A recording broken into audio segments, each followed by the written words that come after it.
The distress signal didn't arrive with alarms. It didn't burst through space screaming for attention. It crept in quietly, almost politely.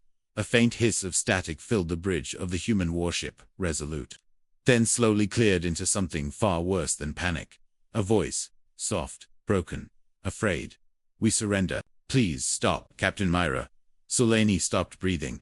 For a long moment, no one on the bridge moved. No one spoke. Even the low mechanical hum of the ship felt muted, as if the Resolute itself was listening. The hologram stabilized. A Khepri, once one of the most feared raider species in this quadrant of space, now kneeling, mandibles trembling, multifaceted eyes reflecting terror instead of hunger. The translator struggled to keep up as the alien's voice cracked again. "We lay down all weapons. We submit. We beg." Myra felt her fingers tighten around the edge of the command console. She had prepared herself for defiance, for threats, for lies. She had not prepared for surrender.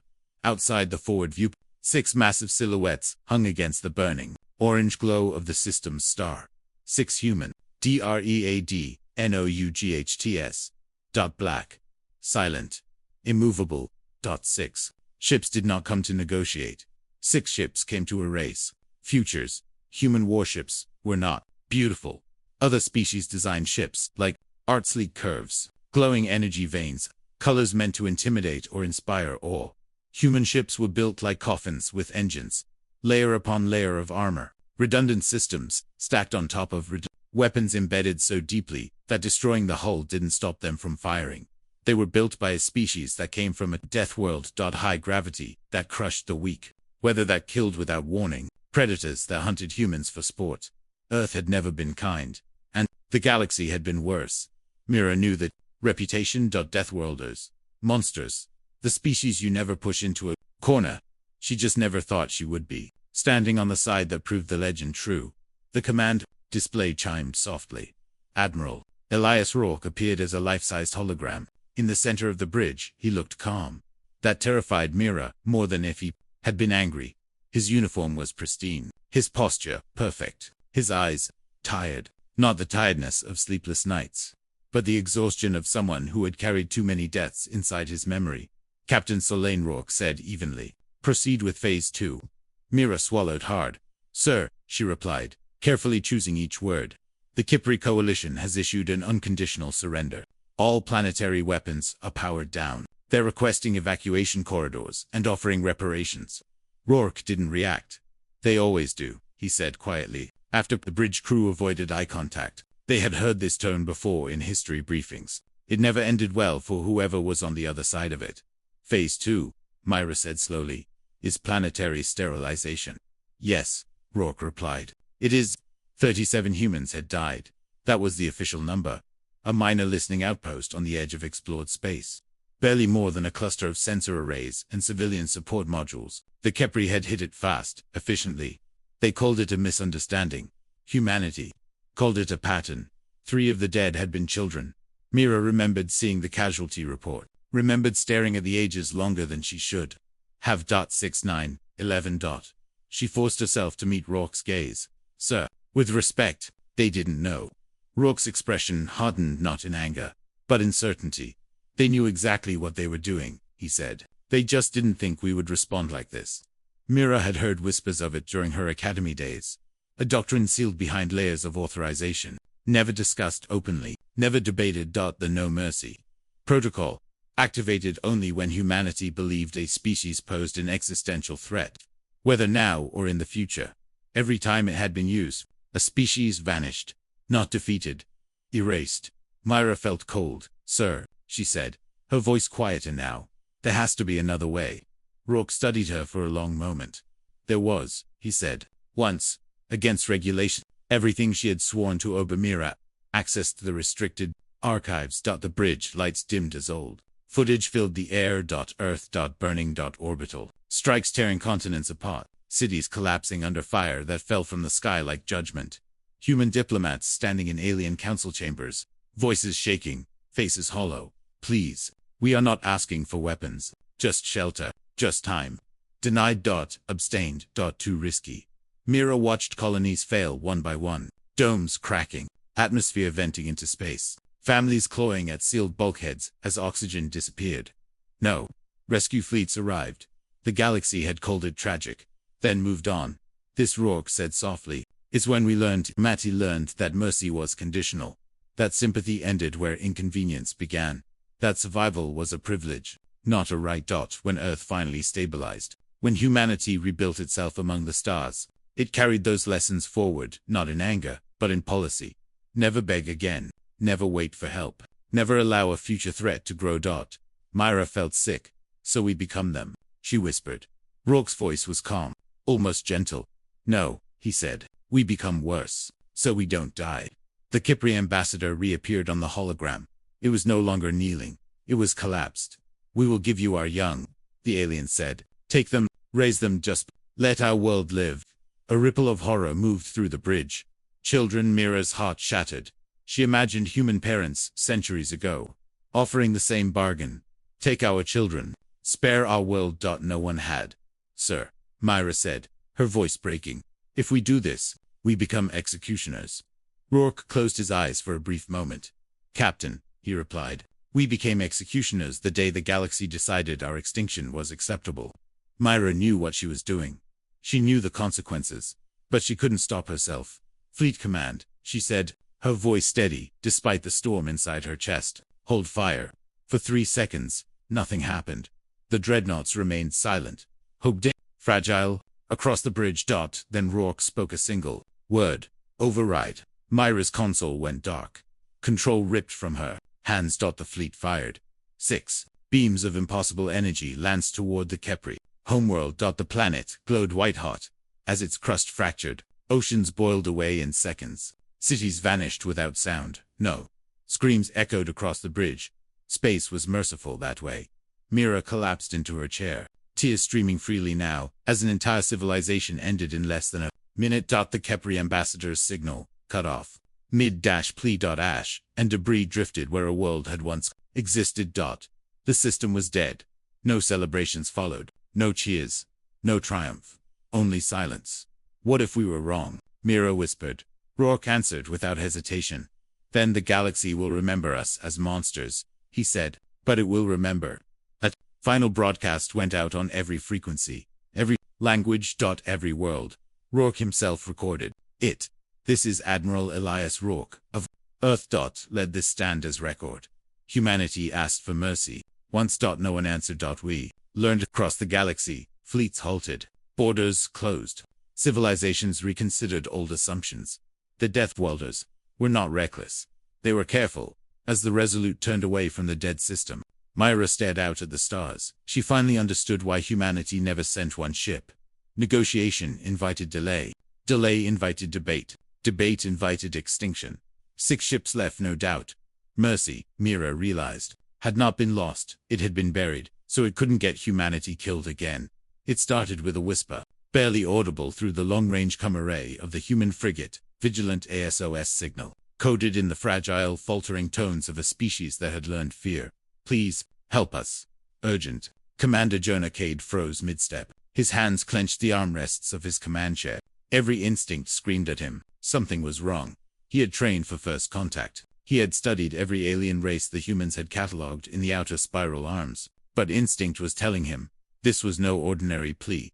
Dr. Lean Park, civilian xenologist assigned to the mission, leaned over the console. Her voice trembled slightly, betraying her hope. They're asking for help, she said softly. They might be genuine. Jonah's gaze didn't leave the incoming transmission. The flickering lights of the holomap reflected in his eyes. He had seen what genuine often led to death. Minutes later, the first reports came in. 3 human colonies spread across a nearby system, prepared to respond with aid went silent. Entire populations, communication dead. Jonah clenched his jaw. It's a trap, he said. And no one dared argue. This was no ordinary species requesting aid. The Virex Mind-Swarm were a hive intelligence, capable of understanding fear and empathy. They could mimic emotions to manipulate any species that relied on compassion. Their SOS had been carefully calculated. It was crafted to prey on humanity's oldest weaknesses. Their instinct to protect the innocent, their inability to ignore a call for help. The Mind-Swarm didn't want mercy. They wanted chaos. They thrived on it. Every death, every misplaced act of compassion fed them, sharpened their intelligence, and strengthened their hold over nearby systems. Jonah knew the pattern. He had read reports of similar surrenders across other sectors, each leading to human casualties. This time, he would not let it happen. Dr. Park, however, hesitated. We can't just assume they want to hurt us. Maybe we'll all be dead if we take that chance. Jonah cut her off. His voice was flat, cold. We can't gamble on hope. Not anymore. Humanity's response to the SOS was almost instinctive. Aid ships launched within hours. Medical vessels, engineers, diplomats. Not warships. Not fleets designed for battle. Just help. The Virex had anticipated it perfectly. As the first aid convoy approached the coordinates, the fleet suddenly vanished from all senses. No signals. No life readings. Then, a horrifying realization struck. They had been drawn into a gravitational snare designed to crush ships slowly and silently. Systems overloaded, hulls ruptured, and within moments, human engineers, civilians, and soldiers alike were gone. Jonah watched the monitors, unable to look away. The Virex had studied humans for centuries. Every previous first contact protocol, every pattern of empathy, every time humanity had responded to distress, the Mind-Swarm had fed, and now, they were ready for escalation. Dr. Park's face was pale. She shook her head. It's brilliant and monstrous. Jonah didn't answer. His eyes were locked on the holographic replay. Each ship's destruction had been choreographed, precise. Intentional. Earth received the report hours later. 3 colonies dead. Billions of credits lost. Families annihilated. Humanity's initial shock was replaced by a cold, deliberate decision. Retaliation. Not for glory, not for vengeance, but for survival. Jonah was recalled to Fleet Command. The orders were clear. Deploy a retaliatory fleet to annihilate the Mind-Swarm before they could strike again. But even as the fleet readied, Jonah's mind wrestled with the moral implications. This was not war in the traditional sense. The Virex did not negotiate. They did not surrender. They had weaponized compassion itself. If we annihilate them entirely, are we the monsters they feared? Jonah convened with other officers and civilian advisors. They knew conventional battle was pointless. The Virex lived in the networked systems themselves. Kill a ship, and the swarm adapted. Crush a planet, and the swarm still survived, propagating into neighboring systems. The decision came. Humanity would use slow attrition, not open conflict. Gravitational traps, isolated swarm clusters, food and energy supplies were cut off to star systems under Virex control.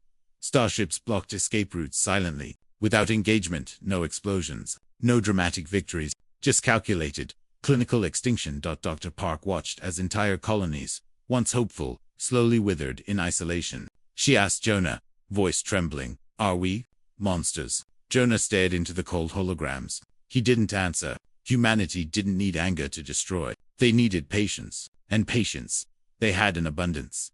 Meanwhile, the Virex Mind-Swarm reacted in the only way it could, feeding on human rage. Every lost ship, every destroyed colony, every death it caused, it absorbed not as satisfaction, but as fuel. The Mind-Swarm evolved, grew smarter, learned from every move. It did not fear humans. It expected humans to act predictably.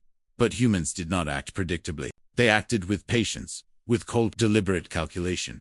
For the first time in its existence, the Mind-Swarm experienced fear, a species that could destroy us without anger, without rage, without a fight. Impossible. Jonah knew that the path they had chosen would not make them heroes. It would make them the thing every species feared.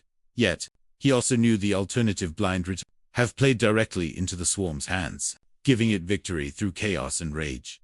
We are not here to win the battle, he thought. We are here to survive. The moral tension weighed heavily on him.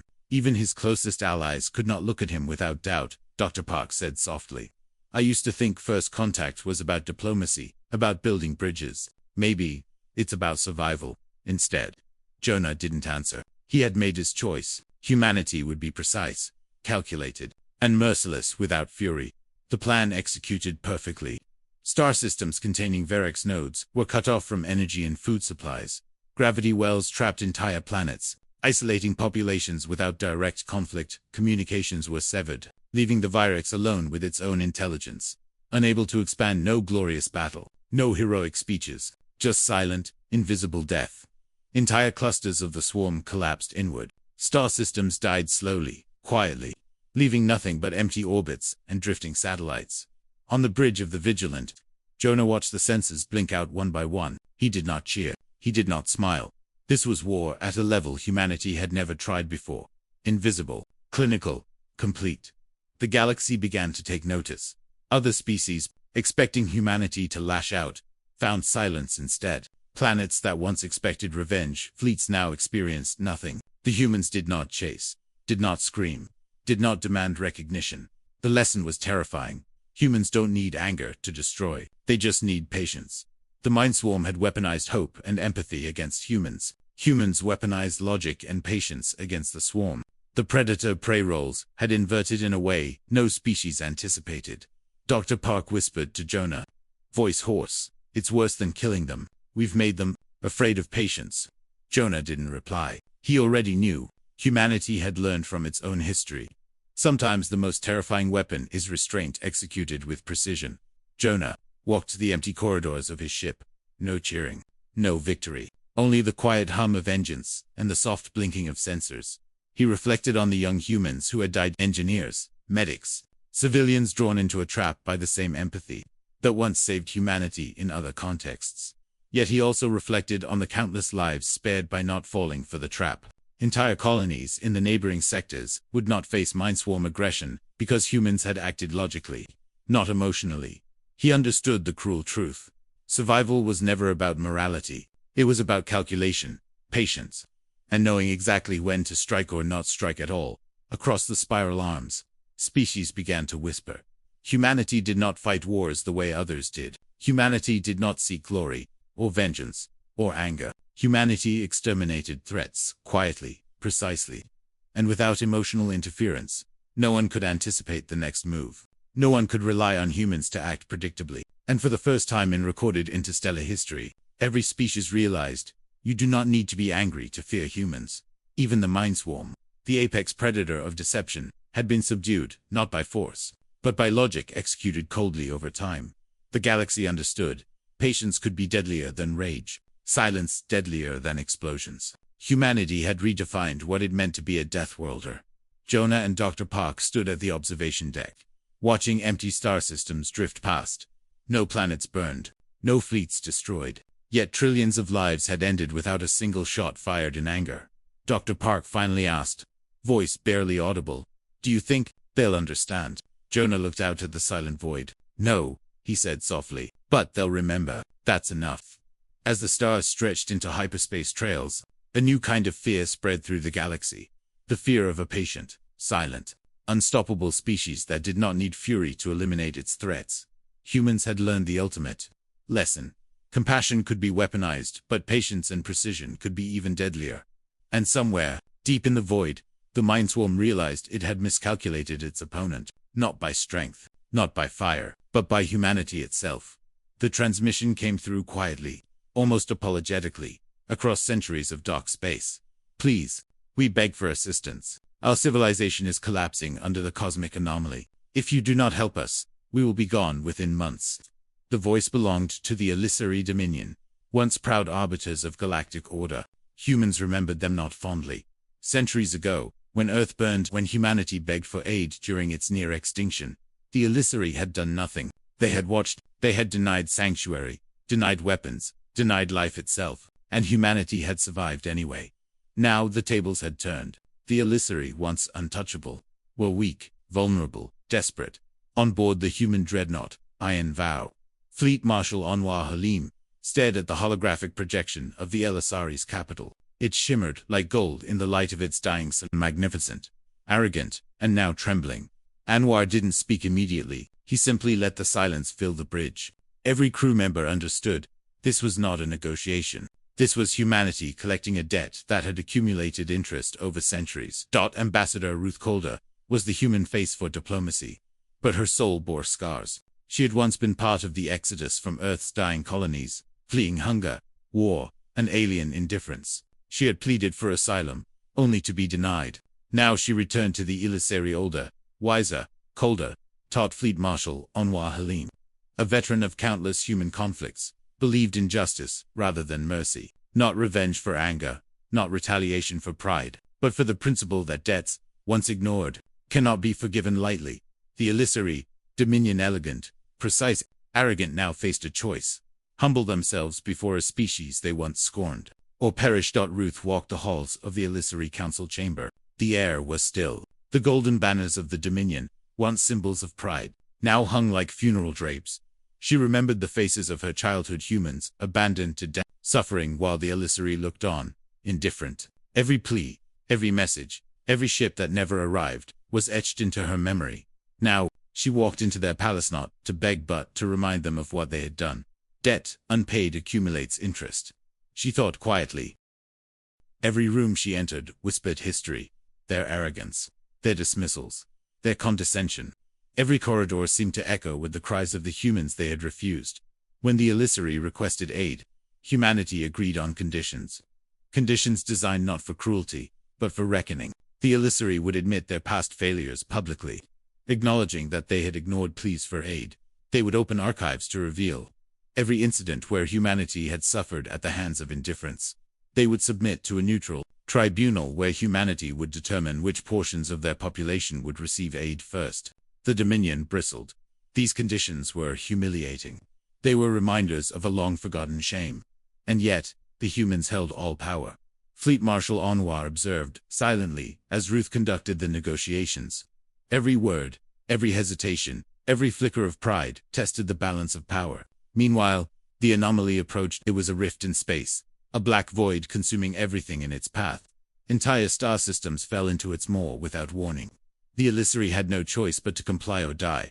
As human ships took strategic positions around the capital planet, the illusory realized their desperation had made them predictable. Every maneuver, every system they fortified, every fleet they attempted to deploy, was anticipated by the humans. The universe seemed to hold its breath. Time itself felt suspended. Humanity's offer was clear: assistance in exchange for accountability. The first evacuation wave began. Ruth Calder oversaw the human teams. They moved swiftly, efficiently, yet with a chilling detachment. Lives were saved, but only those who complied with the terms. As illusory civilians pleaded, generals protested, and priests called out for divine intervention, the humans remained unwavering. Anwar observed silently, noting every hesitation, every moral compromise. Humanity's reputation as Deathworlders was legendary, but it wasn't their reputation that frightened him, it was their discipline, their unflinching resolve, and their refusal to compromise principle for sentiment. The final stage of the operation arrived. The last group of survivors awaited transport. The anomaly advanced closer with every passing hour. The Elisari's pride had fractured completely. Ruth confronted the Dominion Council one final time. "Admit your failures," she demanded, "or humanity will proceed with partial evacuation. Millions will be left behind." The Council faltered. Their hesitation sealed their fate. Human engineers activated the evacuation sequence. Ships lifted thousands to safety, while those who resisted or delayed were left on the edge of the anomaly's pull. Anwar Halim gave the silent order: no mercy for those who refused compliance. In moments, the anomaly swallowed entire cities. The golden spires of the illusory capital crumbled into the void. When the final transports departed, Ruth transmitted a single, unmistakable message across every galactic channel: debt unpaid accumulates interest. Let this be a lesson remembered.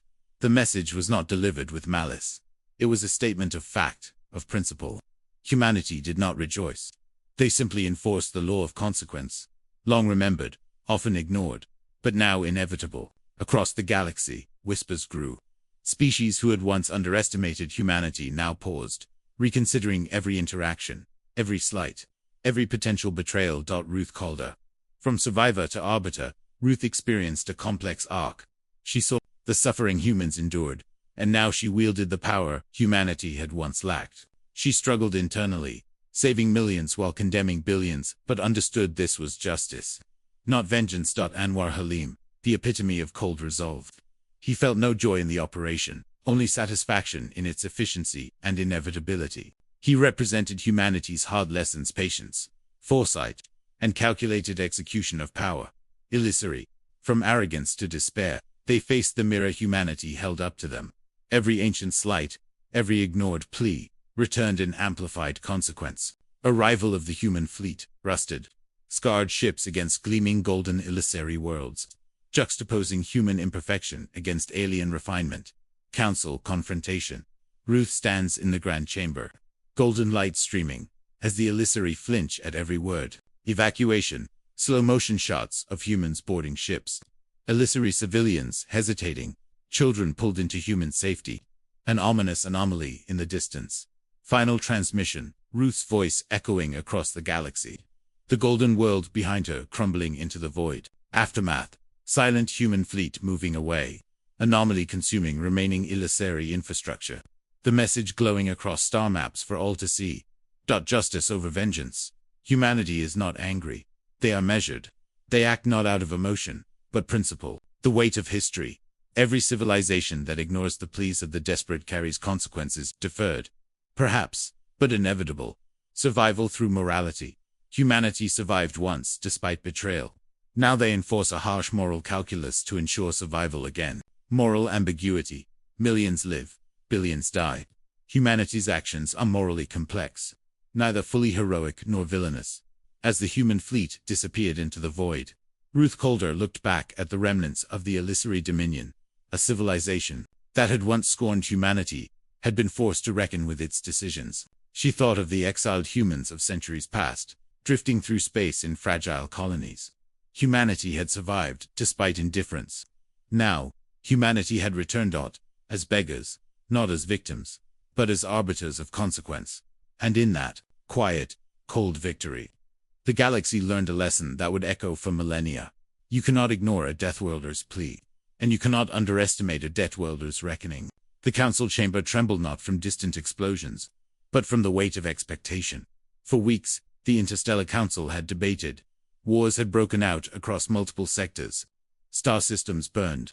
Entire populations were caught between warring factions, powerless to stop the slaughter. Finally, the decision was unanimous. Call humanity. The humans were not known for diplomacy. They were not known for negotiation. They were known for finality. General Yara Vance leaned over the bridge console of the Oblivion's edge. Watching the Council's transmission, she had long embraced the human reputation as a tool. Fear, after all, was a weapon in itself. Counselor Threx, ever the optimistor, the fool believed, the humans could be controlled, guided, even reasoned with. He had misjudged them, as countless species had before. The message that echoed across the galaxy was simple. Send the monsters, end the war. And humanity had accepted. The human fleet did not announce itself with fanfare. No diplomatic flair. No demands for surrender. From hyperspace, the ships emerged like shadows of inevitability, rusted, scarred, and silent. Each vessel a testament to centuries of survival, battle, and discipline. As they crossed the Council's neutral system, ships of both warring factions scrambled. Weapons activated. Sensors flared. But the humans did not fire. They did not need to. Fear alone had already struck. General Yara Vance, veteran of countless human campaigns, knew that reputation alone could carry her ships to victory. Her crew did not ask for mercy. They had none to give. Counselor, ever calculating, believed the humans would be bound by contracts, bound by honor, bound by reason. He underestimated human morality, or the lack thereof, in situations where principles outweighed ethics. Civilian witnesses, aliens caught in the crossfire, watched in horror. They had called the monsters, and now they feared what they would see. The neutral system was a graveyard of ambition. Broken orbital stations littered with debris, planets scarred by bombardment, and the faint glow of emergency beacons flickering against the void. The council chambers themselves shook from the distant blasts, a reminder that diplomacy had failed. Civilization demanded final solutions, and humanity was now the instrument of that solution. Yara's orders were clear: no interference.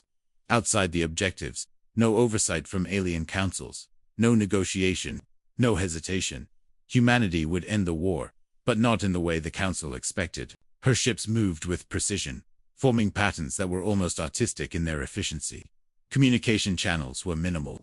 Command decisions were executed instantly. The alien fleets, initially confident, were unnerved by the humans' indifference to their conventional weapons. Missiles struck shields only to be absorbed or deflected, without retaliation. Each human ship's movement suggested strategy, but refused engagement till it was too late. The humans' attack was surgical. 2 fleets in orbit around a contested planet appeared ready to battle. Suddenly, without warning, both fleets ceased existing. Sensors recorded the event, but visual confirmation was impossible. Not a single human ship fired a shot.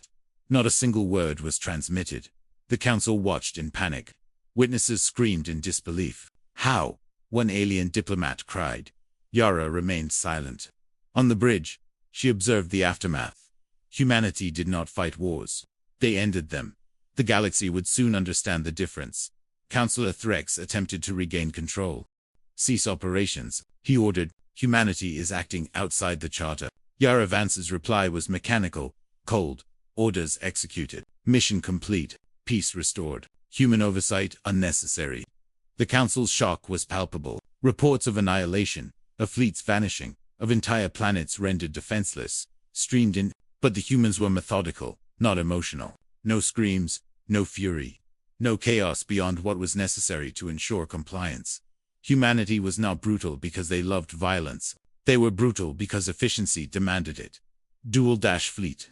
Annihilation. Wide-angle shots of alien warships dissolving into nothing as human ships glide silently above. No explosions, just absence. Council chaos. Alien delegates scream. Weapons clatter. Holographic screens flicker, while human ships remain aloof.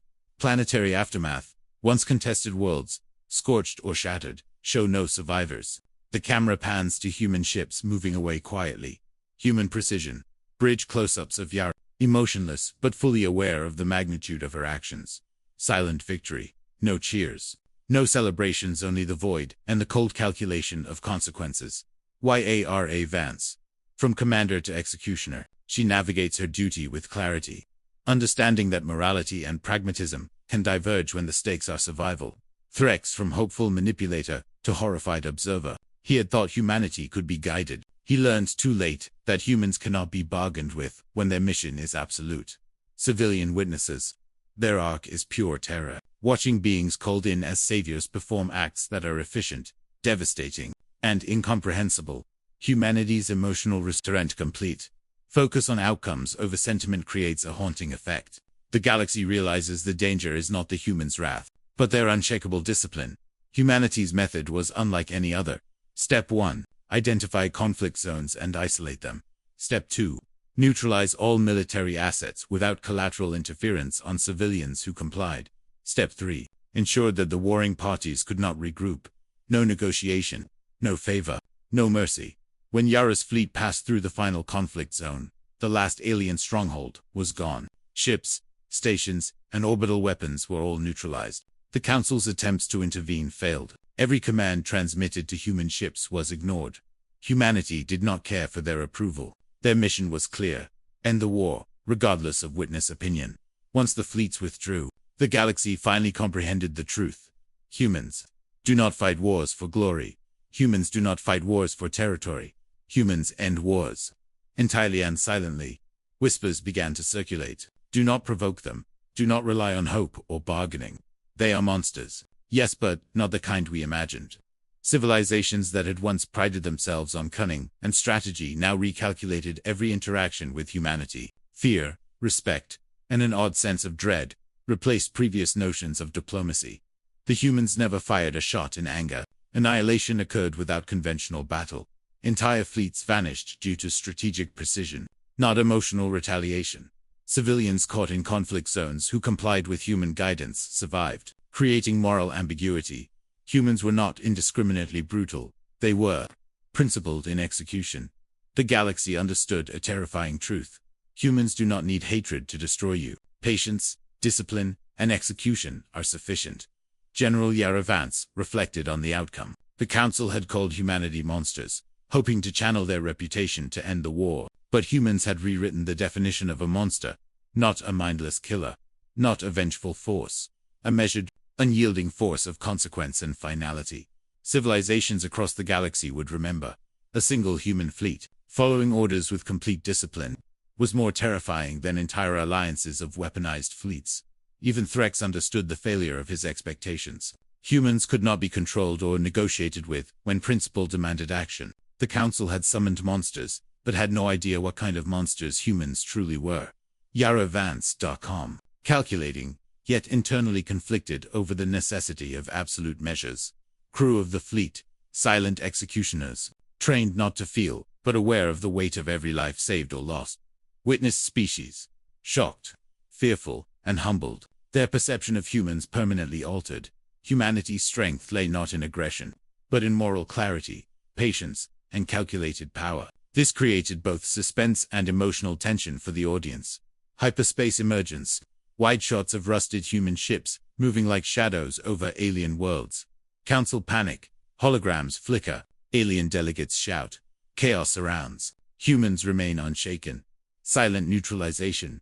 Alien fleets vanished without a shot. Planets in the distance show eerie calm. Bridge perspective. Close-ups of Yara, her face illuminated by control panels. Calm and resolute. Evacuation and aftermath. Alien civilians watching as war ends silently. Human fleet disappearing into void. The war was over. Not through brute force. Not through anger. Not through vendetta. Humanity had ended it quietly, decisively. Leaving the galaxy in O&D fear, Counselor Threx whispered to no one. We called them monsters, but we have never understood what we unleashed. Yara Vance looked toward the stars. Her voice was calm, almost regretful. We are not monsters. We are human, and they asked for this. The galaxy would remember. For centuries, the stories would circulate. Humans do not fight wars, they end them, and when they appear, it is not mercy that drives them, it is principle, discipline, and inevitability. The silence that followed was deafening. No cheers, no songs, no medals. Just a fleet returning to the void, leaving a galaxy forever altered by the definition of a Deathworlder. The distress call was simple, clear, frightened. We are under attack. Children on board. Please, help us. Lieutenant Sarah Keene read the transmission again, her hands tightening on the console. Once a teacher, now a soldier hardened by years on humanity's front lines, she could feel every pulse of fear that had gone into that message. It came from a refugee convoy drifting near the asteroid belt of the Outer Rim, a fragile armada of civilian ships, children among them, huddled and helpless. The attackers were known as the Crawl Raiders, mercenaries in the galaxy, smugglers and pirates who believed they could scare humans with intimidation, that they could ransom fear. They had no idea. Lieutenant Sarah Keene, former teacher, now soldier, protector of the innocent. Her moral compass drives every decision. The Crawl Raiders, brutal, arrogant, mercenary aliens, they underestimate humans' instinctive ferocity when the defenseless are threatened. Human child survivors, silent witnesses, unaware of the galaxy-wide reputation humans carry. Their laughter, tears, and courage fueled the coming storm. The convoy floated precariously among jagged asteroids, their hulls patched, shields flickering. Small bursts of laser fire lit the void as the Crawl approached. Confident and predatory. The humans were not yet on the scene. Their ships, scarred and efficient, emerged from dark space like shadows, moving with deadly precision. They did not signal. They did not negotiate. The moment the Crawl realized their prey was not alone, it was too late. Sarah Keene's orders were clear. Protect the children at all costs. The rules were simple. Defend civilians, no matter the odds. Avoid unnecessary collateral damage to innocent worlds. Neutralize attackers swiftly, efficiently, and permanently. The fleet moved with meticulous precision. Human dreadnoughts threaded through asteroid fields, flanking Crawl Raiders from unexpected vectors. The Raiders fired blindly, their confidence shattering with every maneuver. Sarah, aboard the lead ship Protector's Vow, felt the weight of the children's lives in her chest. Each decision mattered. Each calculated strike could save or doom them. The Crawl had expected humans to negotiate, to back down, to respect their reputation for caution. They were wrong. Humans don't fight for land. Humans don't fight for pride. Humans fight for what they protect. As Crawl boarding craft neared the convoy, human fighters struck silently. Boarding parties were neutralized before anyone aboard the refugee ships could even comprehend the threat. Lasers met shields, and yet humanity avoided civilian casualties. Precision was brutal, methodical, terrifying. From the Crawl perspective, the humans were monsters, swift, merciless, and unwavering. They did not care about politics, treaties, or advantage. They only cared about the innocents. Asteroid ambush, human ships weaving through jagged rocks, lasers lighting the dark, Crawl Raiders caught in traps, evacuation coordination, children being shepherded into safe pods, laughter and fear mixing as humans clear the path, silent execution. Raiders' capital ships disappear in slow motion, with no celebration from the humans. The void absorbs the destruction quietly.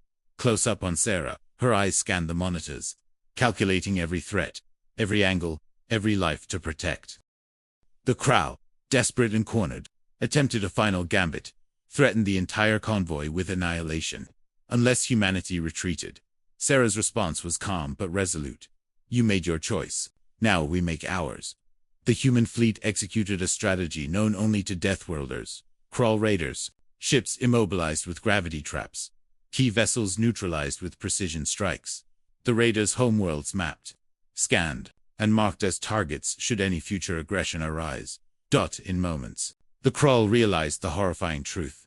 These humans did not bluff. They did not negotiate. They protected their own, and nothing else mattered. The survivors' children, families, and civilians looked on as the Crawl's fleet disintegrated, their homeworlds now vulnerable, their arrogance punished. Sarah Keen, from teacher to commander, her emotional journey is profound. She channels grief, fear, and duty into calm precision. She protects the innocent, and in doing so, defines humanity's true nature. The Crow Raiders, from confident predators to terrified survivors, they learn a devastating truth. Humans are monsters when defending their young. The children, silent witnesses of power and protection. They become symbolic of humanity's ultimate moral compass. The narrative tension lies in restraint versus recklessness, moral duty versus strategic advantage. The humans' measured approach amplifies the suspense. They can annihilate, but they choose to protect. First. The Crawl's assumption that humanity is motivated by greed or revenge proves fatal.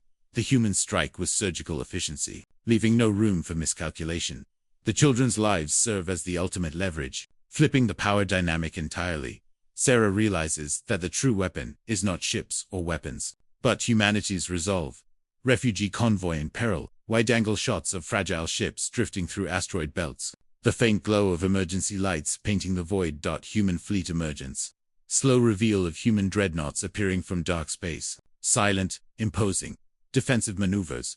Rapid choreography of fighters. Missile evasion. Shield deployment. Gravity traps and precision strikes. Crow ships immobilized, exploding silently. Debris drifting through cold space. Children's perspective. POV shots from inside evacuation pods. Fear turning to relief as humans clear paths. After the Crawl are neutralized, the humans do not gloat. They do not celebrate. Their message is clear. Humanity fights for what it protects. Test us at your own peril. The galactic broadcast is silent, but the imagery is unmistakable. Human ships hovering over alien homeworlds. Survivors safe. The predators neutralized. The galaxy absorbs a chilling lesson. Humans go to war only for their own, and for nothing else. Alien factions realize that any future threats to human colonies or children will provoke total, unstoppable response. The reputation of humans evolves. Not just Deathworlders, not just survivors, but absolute guardians of the innocent. Systems that once ignored pleas for mercy reconsider their alliances. Fear now carries moral weight. Sarah Keen reflects quietly on the bridge. We don't need to destroy everyone, just enough to make them understand, enough to protect those who can't protect themselves. The children's laughter broadcasted silently across channels becomes humanity's signature, a haunting but innocent reminder of the stakes of defiance. Protection above all. Territory, pride, or glory do not matter. Children, families, and innocence define human priorities. Calculated restraint. Humans use absolute power with discretion, magnifying fear through principle, not brutality. Reputation as deterrent. The galaxy knows. Humans cannot be bargained with when defending the defenseless. Moral clarity. Every action is measured. No chaos, no vengeance. Only decisive protection. The Crawl's miscalculation reinforces a terrifying truth. Humans don't bluff, and what they protect is sacred. Asteroid chaos, slow-motion sequences of debris, laser fire, and fighter maneuvers. Human precision. Bridge shots of Sarah giving commands, calm amidst chaos. Crew following instinctively. Children's rescue. POV shots of small hands gripping rails, eyes wide with awe and fear, relieved as humans clear threats. Final confrontation. Crow leaders realize they misjudged humanity. Desperation etched on faces. Ships immobilized. Aftermath, silence. Quiet stars. Evacuated convoy drifting safely. Human fleet moving away. Galaxy watching in awe and fear. As the fleet departed, the galaxy understood. Humans are not monsters for conquest. Humans are monsters when defending what is precious. Humans defined their battles not by desire, but by principle. Sarah Keen stared at the stars, thinking of the children she had protected, of the lives spared, of the lesson delivered silently to the universe. This is who we are. This is what we protect. The galaxy would remember. Fear, respect, and awe would follow human colonies everywhere. And in that quiet, moral dominance was asserted, leaving a haunting message: threaten the children of a death, and you will learn why humans are feared above all. The Naru Collective had surrendered instantly, not out of loyalty, not out of fear. They had studied humanity's history and anticipated the inevitable. We submit. We will not resist. Please spare us. Captain Leon Mercer stared at the transmission, his jaw tight, eyes cold yet contemplative. Humanity did not need the surrender to justify itself. It was about choice. For centuries, humanity had balanced its power with restraint. Legends of Deathworlders had spread across the galaxy.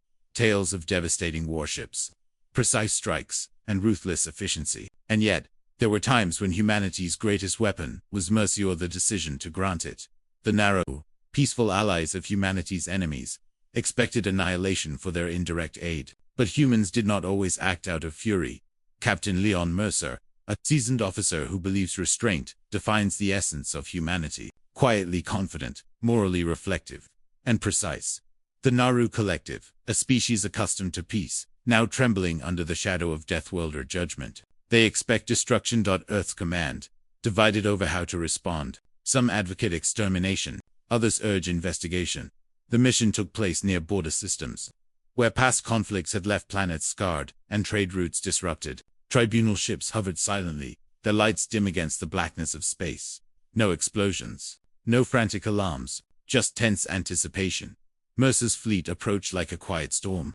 Each ship reflected decades of survival wars, seasoned crews, and carefully honed strategy. They did not need to announce their presence. The galaxy already feared them. Investigate before executing. Protect innocence wherever possible. Allow the choice of mercy to remain in human hands. Mercer understood the balance. Destruction was simple. Mercy was hard. Power without discipline was chaos. Restraint was a demonstration of dominance. The Naru had anticipated total annihilation. Centuries of observing humans had taught them that mercy was rare, and humans rarely spared those linked to enemies. They transmitted pleas, offering all the information they had on rebel cells, collaborators, and even minor offenders. They believed survival depended on submission. Mercer listened. He reviewed evidence. The Naru had acted under coercion, threats, and circumstance. Humanity's judgment was not about retribution. It was about understanding choice. Fleet hovering. Mercer's ships drift silently above Naru homeworlds. Camera pans across rusted yet intimidating hulls. Tribunal chamber. Holographic projections of Naru leaders. Trembling, speaking with careful logic. Mercer's reflection. Close-up of his eyes. Scanning screens. Weighing morality against strategy. Planet below. Peaceful cities. Unaware citizens. Quiet streets lit by dawn. A stark contrast to the threats looming above. Mercer's inner monologue reveals the human paradox. We could obliterate them, and the galaxy would nod in fear. But the true power is choosing when not to act. Earth Command was divided. Some argued for extermination to preserve humanity's fearsome reputation. Others urged restraint, highlighting the value of alliances and moral authority. The debate raged in silent channels, while Mercer prepared the fleet, knowing the final choice rested with him. Human scouts verified Naru actions. Minor assistance under duress. No direct attacks. Fleet formations were precise, non-threatening but inescapable if aggression continued. Weapons remained armed but unlaunched. Every system ready but silent. The galaxy watched. Humans had power to destroy. They chose pause, calculation, and reflection. The tribunal convened above the Naru homeworld. Mercer addressed the council and the fleet. They did not choose to help their enemies. They were coerced. Punishment is optional. Mercy is deliberate. The Naru held their breath. Every system knew that one human fleet could level planets. Mercer made the choice. Earth Command authorized extermination as contingency. But Mercer disobeyed not out of rebellion, but principle. Humanity spared the Naru. The relief, faint but real, swept across the galaxy. Allies and enemies alike watched a species capable of ultimate destruction choose restraint. Tribunal silence. Camera slowly pans across Naru leaders' anxious faces. Fleet tension. Human ships align. engines glowing faintly, awaiting orders that will never come. Mercer's decision, close up on his hand hovering over launch console, then slowly withdraws. Naru relief. Citizens glimpse human ships receding. A collective exhale across colonies. Moral gravity. Holographic star maps, display systems spared. A testament to deliberate choice. Humans could have destroyed entire Naru colonies without collateral, yet chose restraint. Earth Command is stunned.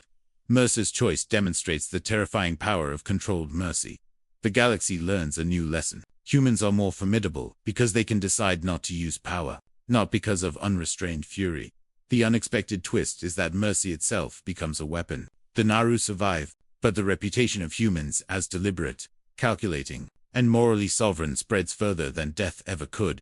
Captain Mercer, from disciplined officer to moral arbiter, understanding that humanity's identity rests in choice, not reaction. Are you collective, from fear to tentative trust, witnessing a species capable of annihilation, choose life over destruction. Earth Command, shocked, divided, and awed at the demonstration that restraint itself is a strategic advantage. The tension derives from anticipation of violence, contrasted against the deliberate act of mercy. Human silence and inaction convey as much power as destruction would. Silent fleet hovering, engines glowing faintly against starry backdrop. A quiet threat. Naru, watching POV of alien citizens, realizing humans could have ended them instantly. Mercer's moral choice. Slow zoom, on handover weapons console. Decision lingering, universe holding its breath. Aftermath, human ships slowly receding into the void, leaving intact worlds below. Galaxy-wide realization. Other civilizations observing, understanding that humanity's discipline is both terrifying and admirable. Humans do not need to destroy to intimidate. Humans do not need to annihilate to assert dominance. The galaxy fears humans, not only for what they can do, but for what they can choose not to do. Mercer reflects quietly. Mercy is a choice, and the galaxy knows that when we choose it, it is deliberate, it is calculated, it is absolute. This choice solidifies humanity's reputation. They are not just death, they are arbiters of fate, wielders of life and death, through intent, not impulse. As the fleet disappeared into the void, the Naru homeworld slowly resumed normal activity. Citizens whispered of the humans who could have destroyed them but did not. Mercer stared at the stars, thinking of the thin line. Humanity walked between annihilation and mercy. Power is not measured in destruction. It is measured in control, and control over our choices. That is humanity's truest strength. The galaxy would remember, not for the lives humans took, but for the lives they spared on the quiet, unstoppable authority of deliberate mercy. Humanity had shown that the greatest weapon is the choice to restrain it, and in that silence, the universe learned a lesson louder than any explosion could convey.